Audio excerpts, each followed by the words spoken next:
Bueno, al margen de este semestre del ciclo 2024, los alumnos de secundaria ya se encontraban para sus últimos 6 meses de este ciclo escolar, en el que nuestras prácticas lamentablemente coincidieron con muchísimas, muchísimos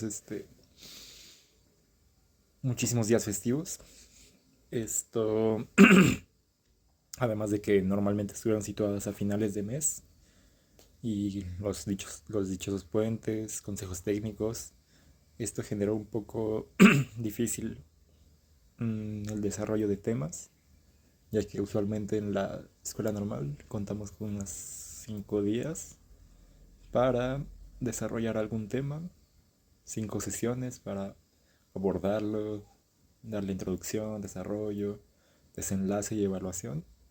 Y sin embargo aquí no lo pudimos tener así.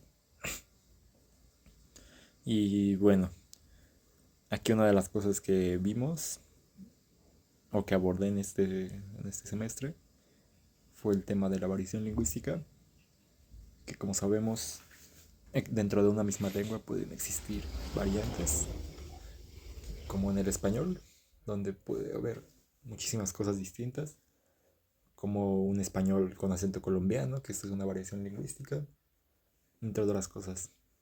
También podemos saber que dentro de México ni siquiera tiene que haber variaciones entre países, sino que entre mismos estados hay muchísima diferencia, e incluso en un mismo estado hay variantes dependiendo del estrato social, dependiendo del lugar, dependiendo del grupo de gente con el que se lleve, cosas por el estilo. Para esto, pues di una introducción con mapas conceptuales para igual desarrollar en el alumno este tipo de conciencia de cómo generar estos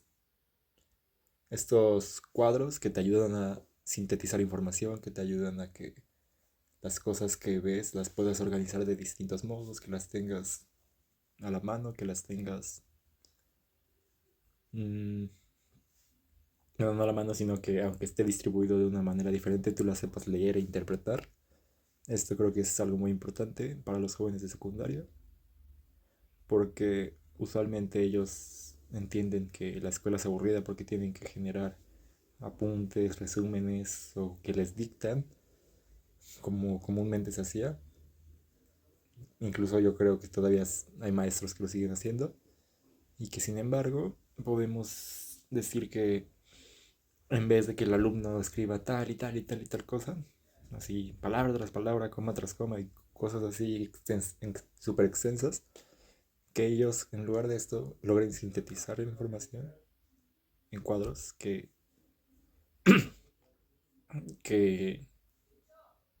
con menos palabras digan lo que quiere decir 3 párrafos y que ellos les sirva para entender una manera de estudiar.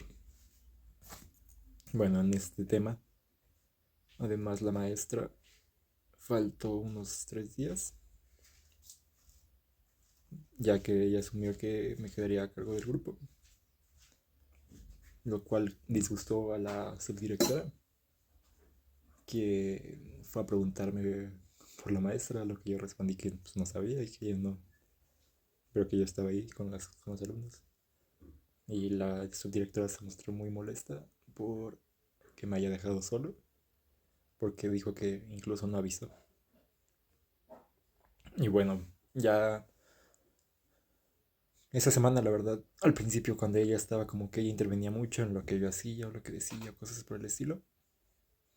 Mm, o no sé, o sea, con los chicos, si de repente algún chico me pedía permiso de ir al baño, pues yo le decía que sí. Digo que le preguntara a la maestra. Y la maestra decía, no, pues pregúntale a él. Pero después si algún chico me decía, ¿puedo tomar agua? Yo asumía que sí se podía o que sí podía darle el permiso. Y ya la maestra después como que lo fue a regañar al niño.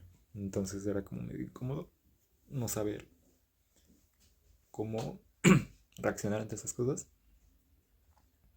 Pero ya cuando ella no estuvo, me sentí un poco más libre.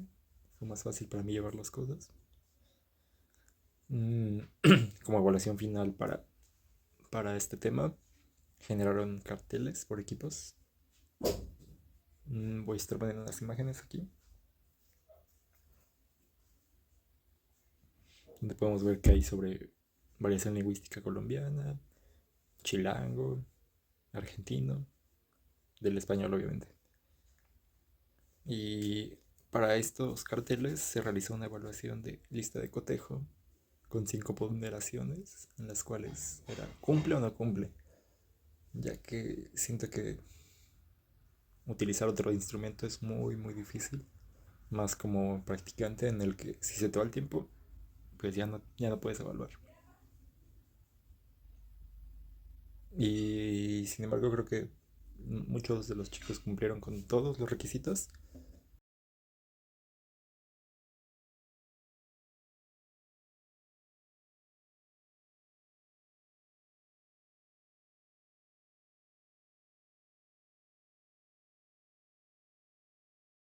Un chico que la fluidez, no puedes decirle un chico que no lea o cosas por el estilo, si no estás a cargo de él durante más de una semana seguida, porque no hay una secuencia como tal de estas habilidades. Y, y bueno, pasando a otras cosas, con la maestra también se realizó lo que fue en otras prácticas, evaluación de cuadernos, un lunes. Por lo tanto, la planeación que yo llevaba se descuadró, porque es el primer día, el lunes, se concentró en evaluación de cuadernos, que de por sí ya eran como 4 días porque había una suspensión. Entonces eso volvió la planeación en una de 3 días. Y bueno, para esta evaluación de cuadernos, lo que ella buscaba era entender la legibilidad y el orden de la letra, obviamente. Y sin embargo, creo que ella no utilizó algún instrumento de evaluación más que la perspectiva. Y esto a mi parecer es un poco ambiguo porque solo queda a su propia interpretación. Y que también, pues lo mismo era medio incómodo porque muchas veces me dejaba a mí la evaluación, pero ella me decía como, ¿cómo ves este cuaderno? Entonces yo no sabía si tenía que asumir su propia evaluación de ella, si de asumirlo como yo lo evaluaría, porque cuando lo asumía como yo lo haría, me hacía observaciones, me decía que no, que porque el alumno había mejorado. Entonces ya después a los siguientes cuadernos yo me percataba de revisar la letra, de cómo la llevaba manejando durante todo el ciclo, y yo ya daba una calificación mayor. Y luego me interrumpía, me decía como, no, es que este chico no hace nada o cosas así. Entonces sí fue como muy tedioso también el hecho de que no haya un instrumento, el hecho de que sea pura perspectiva, porque aparte tenía que adecuarse a su propia perspectiva de la maestra. Y otra cosa que también desfasó, o sea, ya de plano, la planeación fue mandada ya no a un segundo plano, sino que ya fue básicamente inútil. Fue que al siguiente día hice evaluación de lectura. Para esta lectura realizó algo que es lectura guiada. Creo que de todo fue lo que más me gustó que realizó, porque creo que aprendí mucho de cosas que puede hacer uno como maestro, ya que en esta lectura guiada la maestra llevó un libro de ella misma, que es algo que también se comenta mucho, pero la profesión de maestro es algo en donde uno mismo tiene que llevar sus propios materiales de su propio bolsillo para el desarrollo de los temas, porque la escuela no brindó ese libro, sino que eso salió de la maestra misma. Entonces, pues bueno, creo que eso habla también mucho de el interés del propio docente, que a lo mejor se escucha como que estoy criticando a la maestra, pero no, solo estoy mencionando algunos puntos en los que considero que falla, y sin embargo aún así creo que es muy buena docente, que es muy recta y sabe hacer las cosas bien, aunque tiene sus fallos, cosas que hay que decirlas. En estas evaluaciones de cuadernos de lectura, ella realizó algo que fue la lectura guiada. El libro que llevó fue Los Cuatro Acuerdos, una reinterpretación para niños, adecuación más bien, una adecuación para niños. Y que aparte está escrita por el mismo Miguel Ruiz, solo que el nivel que requiere este libro es menor al original. Y es, o sea, a pesar de que ser para niños, siempre hacía la maestra la observación cuando lo veíamos con los alumnos. A pesar de que sean para niños, son cosas que siguen el concepto del libro original. Por lo tanto, son consejos que sirven a cualquier edad. Y bueno, para esta lectura guiada, siento que lo vimos en 3 niveles. Uno, el de los oyentes, el de los alumnos. Otro, el del mismo lector. Y otro, el del profesor, quien ella también iba evaluando a la par que el chico iba leyendo. Lo cual también utilizó su evaluación interpretativa, sin otras cosas. Pues obviamente ella decía que veía las pausas, ritmos, cosas por el estilo, pero es muy difícil seguirlo evaluando si no tienes algún instrumento. Y bueno, en estos niveles de esta actividad, vemos que existe el nivel del oyente. El oyente lo que exige, lo que demanda esta actividad de la maestra es una escucha activa, porque lo que la maestra hace es que el chico va leyendo por alguna página y va preguntando cosas a los oyentes, no al lector, sino a los oyentes, porque pues quien lee es quien normalmente está más centrado en lo que está leyendo. Sin embargo, muchas veces cuando se hace algún tipo de lectura guiada, suele pasar que los alumnos están como perdidos en el tema, no están como prestando realmente atención. Entonces la maestra hacía como interrupciones para preguntar cosas, como ¿cómo se llamaba el protagonista del libro? ¿A dónde iban? O cosas por el estilo, lo que ya genera una inmersión en el tema, una escucha activa.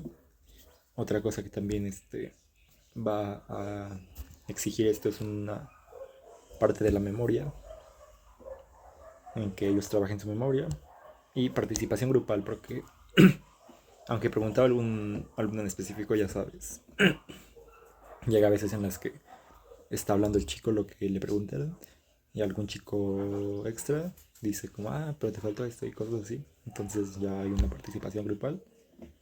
Y también al par estaba pidiendo que la maestra estaba pidiendo a los alumnos que tomaran nota de las cosas que consideraban más importantes. En el nivel del lector, lo que la maestra pide es comprensión en el tema, en lo que se está leyendo. Además de que la lectura maneje cosas como una buena pronunciación. Una cosa que se ve mucho es bueno, que yo noté mucho fue la lectura, el que hecho de que no haya, de que haya una buena lectura con acentos, que digan como, sí, esta palabra se pronuncia así o así. Entonces la maestra decía, pues tú ves dónde está el acento. Entonces ya él intentaba leerlo, si fallaba, era algo bueno que dos alumnos, los compañeros, corregían. Entonces eso creo que era muy, muy bueno. Otra cosa que se demandaba del lector era que cuando leyera estuviera de pie. Y como todavía tenemos un poco este rezago del COVID, pues hay algunos alumnos que aún llevan cubrebocas. Entonces se pide que si llevas cubrebocas, que hables más fuerte o que te quites el cubrebocas para que se te pueda escuchar un poco más, ya que al momento de estar con la boca tapada, pues tu nivel de voz va a ser más bajo al que es usualmente. Otra cosa que se exige del lector es la claridad a la hora de leer.